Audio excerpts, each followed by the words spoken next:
Hello, everybody. How you going? Yeah, good evening. Just going to run some quick tests just to make sure that everything is working. Just going to double check with the audio, making sure that you guys can hear me all right. And while I'll do the tests, YouTube, Instagram, and Facebook, they'll be letting people know.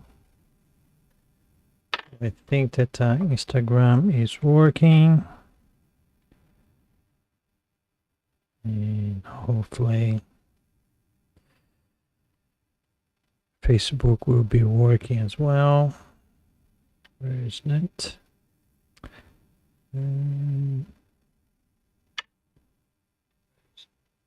Yeah, Facebook is working, and YouTube. Hopefully YouTube is going to work as well. Let me just double check. Yeah, I think YouTube is also working. All right, how's your Sunday going? Yeah, first of all, I'd like to just have a quick chat with you guys. That I've been on holidays for a few weeks. I came back last week and was everything a bit busy to do the live session straight away. And I was in Thailand during my holidays with 3 hours of difference in time. So it was a bit tricky for me to do the live sessions on Sunday. So I decided not to do it. And but I'm back here, live 170. So like everything is working, so I will start with the content, and I hope you enjoy. Hi everyone, and welcome to another live session from the series Engineering Qualification Validation in Australia.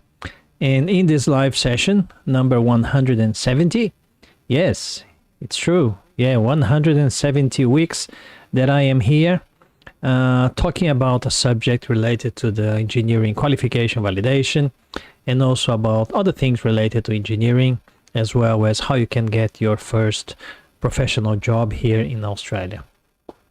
And tonight I'm going to talk about how you can use your project management experiences in your validation process, especially because some of the project management experiences you can use, others you may not be able to use. So tonight I'm going to explain to you a little bit about that. But first, for those that don't know me, my name is Gerson Ida. I'm the founder of the website www.engineersinaustralia.com, a website to share content of value and useful information in relation to the engineering qualification validation here in Australia, and also about other things related to engineering. All right, and if you have any questions, I welcome you to post your questions in the comments, and I will be, just a second, sorry, and I will be answering those questions during the live session. So, why did I decide to talk about this subject tonight? I already covered this subject some time ago, but the audience is always changing, so I decided that would be interesting to talk about this subject again, because a lot of people, they have the same questions. Even some of the engineers, they said that they wrote their career episodes using project management experiences, and they didn't really have a positive feedback from Engineers Australia. So why did I decide? Because as engineering professionals, sorry, as engineering professionals, it's very common for us to have worked or still working as project manager, or managing construction, basically doing project management activities. And if you don't know the process, it can be very easy for you to emphasize your project management experience in your career episodes. And if you do this, you're probably not going to be very successful in your application to become an engineer in Australia. Why is that? The simple fact that Engineers Australia is going to assess your skills and your competencies as an engineer. They're not going to assess your skills and competencies as a project manager. So you got to make sure that majority of your competencies and skills that you're going to write in your career episodes, they are from an engineering background. Okay, but does it mean that you can't use your project management experiences in your validation? No, it doesn't. I don't know if you've seen my stories today. I said that in my stories in Instagram that you can use, for example, your project communications management experiences in your validation process. There is a particular competency that you need to demonstrate that talks about oral and written communication. And this is one good example where you can use your project communications management experience. And for those that project managers, you know that this is one of the areas of project management. So you can use that experience in the validation process. But you also can use other experiences that you have acquired as a project manager. And those ones most related to the soft skills. So I already spoke about oral and written communication. Another part of communication is about record keeping. So when you're delivering projects or you're managing projects, you probably have a good system for record keeping. When you have versions of your plans, where you have the reports that you've written and you index so you can recover later on. So when you do this, you can use those examples and experiences in your validation process as well, because there is one competency that talks about management of professional management of information. Another important aspect that you can use in your validation process is also about human resources management. Remember, another area of project management is about project human resources management. And what do you do in that area? Usually you manage teams or you are a team member. And one of the competencies in the validation process is about when you have worked as a team member or when you have worked as a team leader. So if you, when managing the projects, you carried out tasks as a team leader or a team member, you can use those experiences in your validation process as well. And many other things, when you're doing using softwares, for example, sometimes there are project management tools. Have you used project management tools? What sort of project management tools have you used? Have you used Microsoft Project, for example? Have you used Primavera P6? Have you used, maybe you've put together an Excel spreadsheet to manage the resources, to manage the time and cost, to manage your schedule. Maybe you put together a Gantt chart to manage your activities. You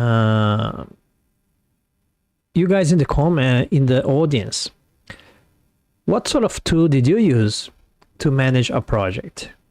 Put in the comments and I can then obviously talk about it, how you can use those tools and techniques as a project manager and how you can use them in your validation process. Another important aspect, so I spoke about already, especially quality. Another area of project management is project quality management. And when we do quality management in projects, what else do we do?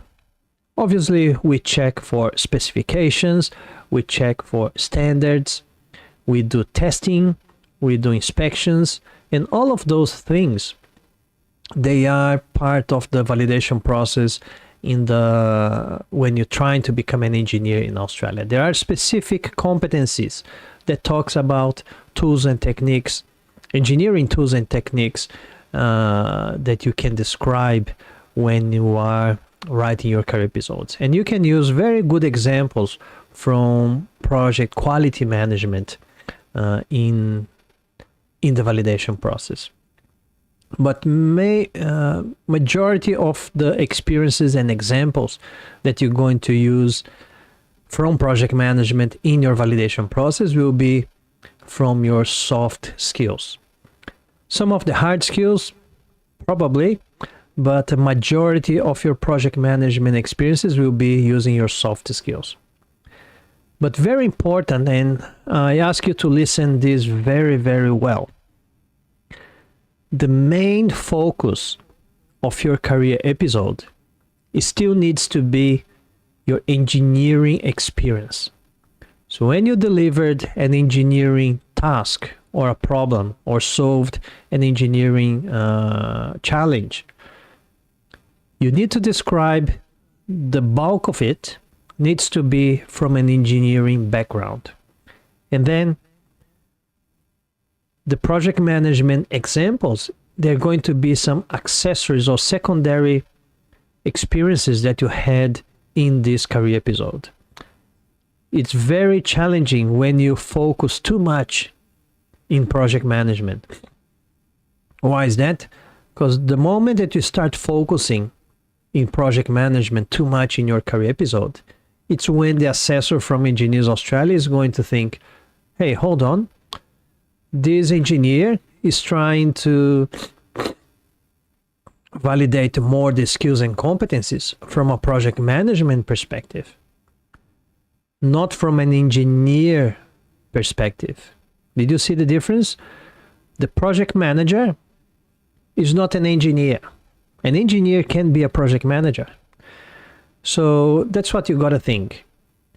You got to go to the ANZ SEO occupation definition of your occupation, let's say civil engineers, and you need then to read that occupation description and choose a very good example of that. For example, I'm a civil engineer. Let's say that I chose an example or experience where I have designed a structure or a building or a bridge. That is going to be my major focus in the career episode. Obviously, to be able to deliver that design project, I had to manage that project. I had to apply some project management techniques. But my focus will be on the design. If I, for example, prepared a monthly report, so that would be part in the project management field. That would be part of my stakeholder management, for example, and also about communications management. So you see, two areas from project management, stakeholder management, and communications management, where I can also demonstrate in the validation process, because there are specific competencies about oral and written communication. And you can then relate these two examples in the competencies that talks about oral and written communications. When you're doing, for example, managing project time costs, time management. Time management, you're doing your scheduling, you're programming the activities. Where can you use those examples? If you're doing your schedule or your program or your Gantt chart, for example, in Microsoft Project, or you put together an Excel spreadsheet, there is one particular competency in the validation process that talks about the tools and techniques that you utilized. And when you use for example, Microsoft Project, it is a tool for you to manage some of the engineering projects. So you can use that one there when you're doing time management. You can use that in your competency as part of the tools and techniques in the engineering.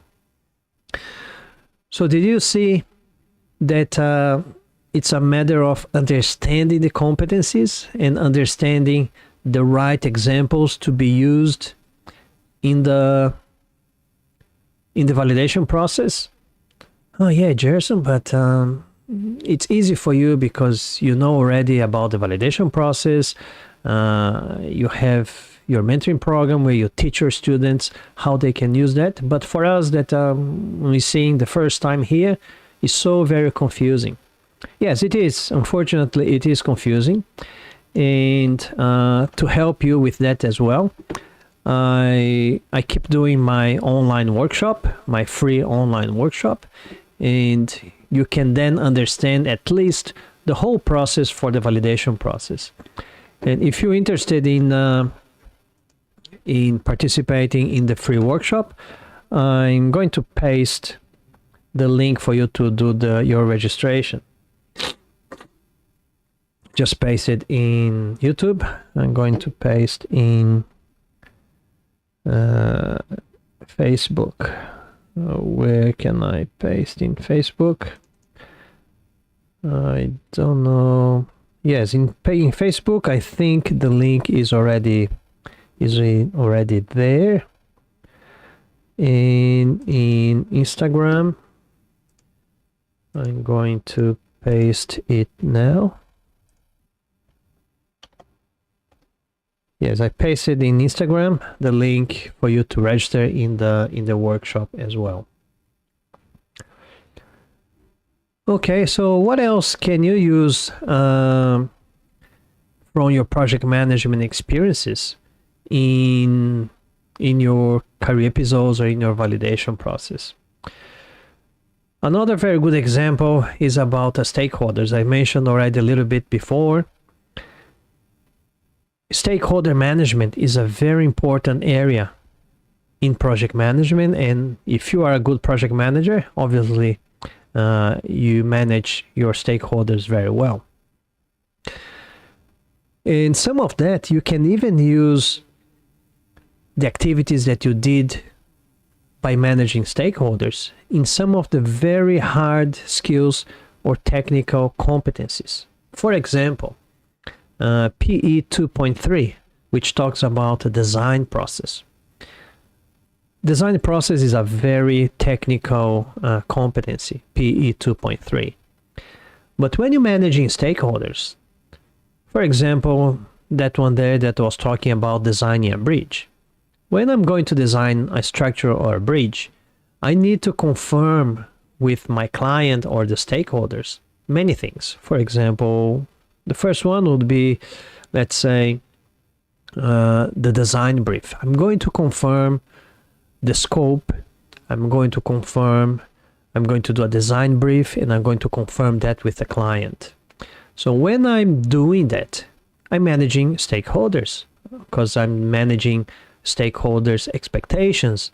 I'm confirming that I have a good understanding of what a stakeholder is wanting us to do or wanting me to do. And when I do that, it is a critical part of the design process for you to understand the scope, for you to confirm your expectations with the client. So that is one aspect of stakeholder management that you can use in the competency of design process, for example. Another thing in managing stakeholders, still in the design process, or even in other competencies, is about when you do your draft design. Let's say that you do your version number 1 of your design. You make your calculations there, you make your assumptions, you put in the software, and then you calculate a few things, etc. And then you have a draft approach for your first design. You can get a peer review.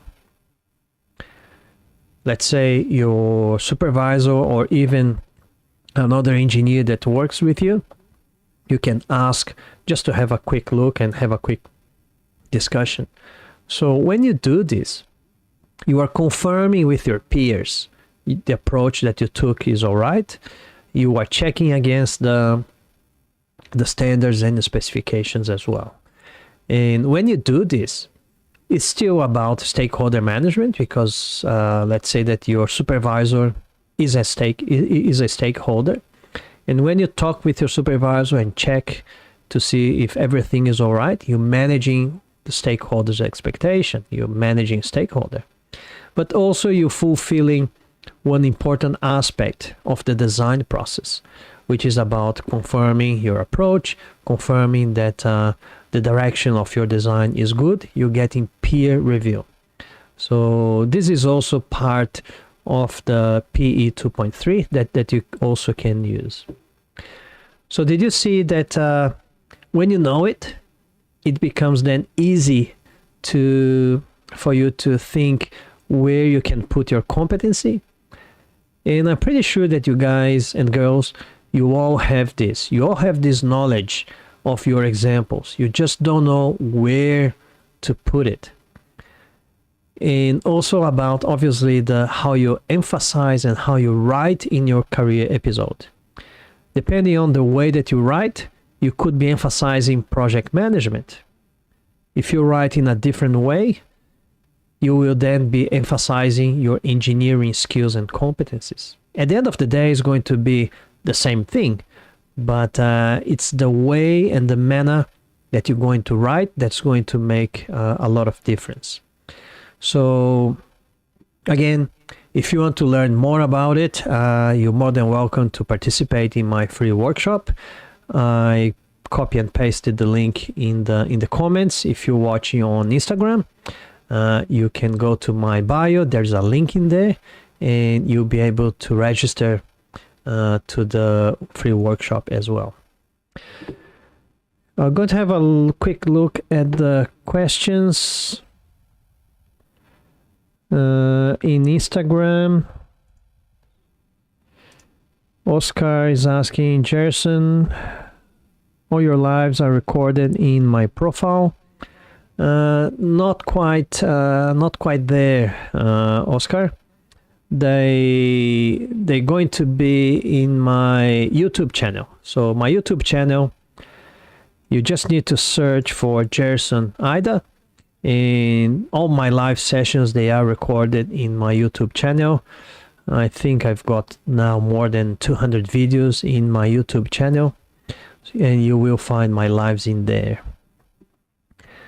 I'm not sure Facebook. Perhaps in Facebook it will be recorded as well, but for sure it's going to be recorded in my YouTube channel.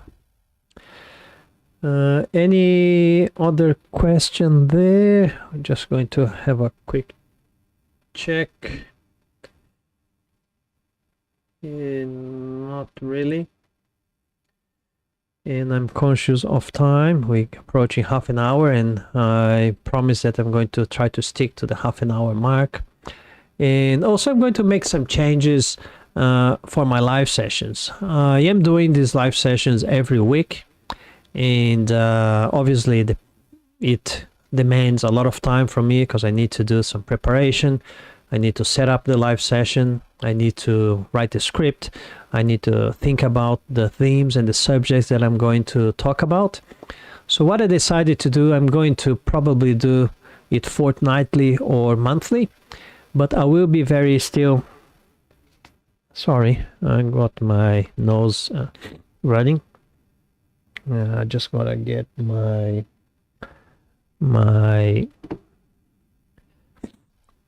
just a second. Just going to get my tissue.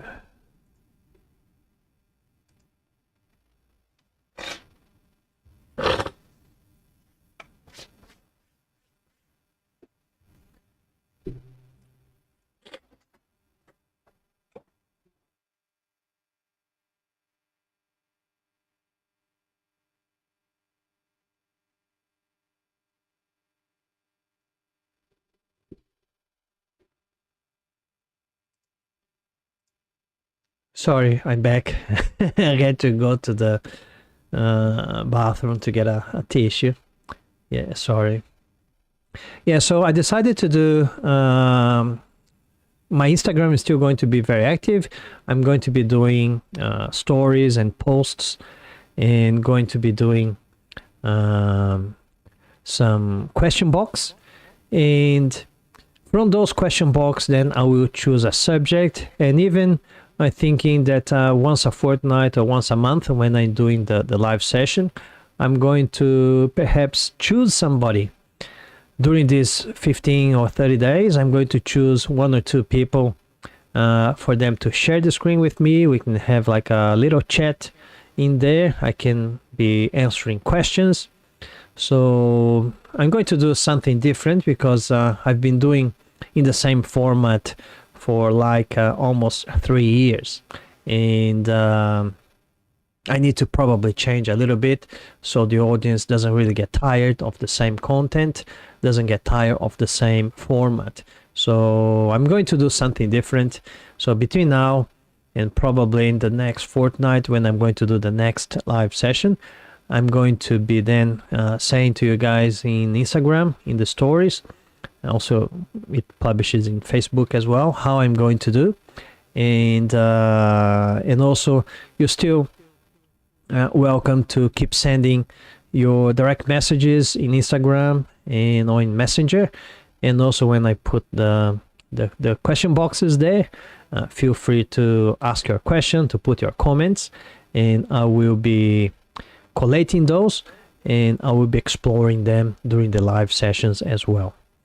And also next month in November, I'm going to do another workshop, but live workshop, where I'm going to be live with you and also going to have some of the recorded videos. So everything to help you towards the end of 2022. There's still time to finish 2022 with the start of your process to become an engineer in Australia.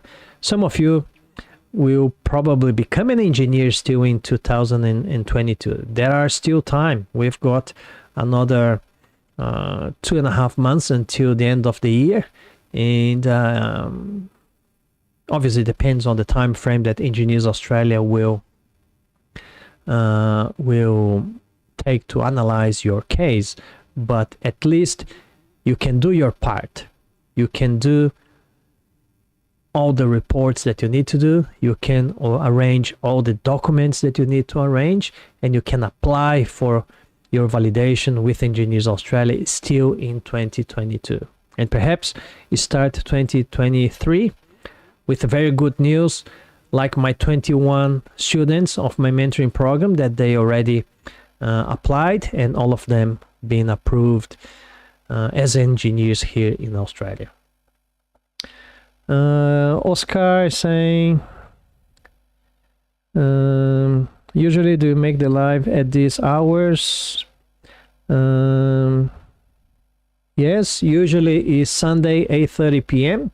But yeah, it's been already 8:30 p.m. on Sunday for a few years. But it all can change. What do you guys think? I might do some surveys, put in my Instagram some question boxes there. What sort of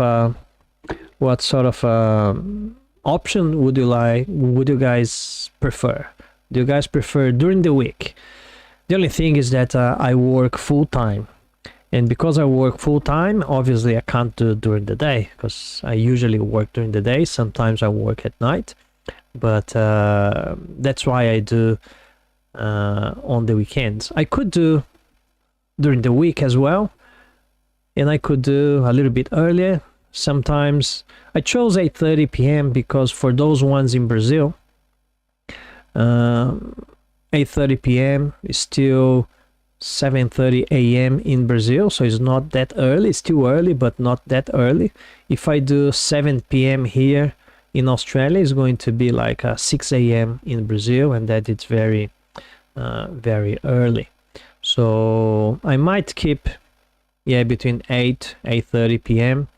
I'll put some options there in the question box and see what majority thinks. All right. Okay, so I'd like to thank you guys very much for your attendance, for your participation, for your questions and comments.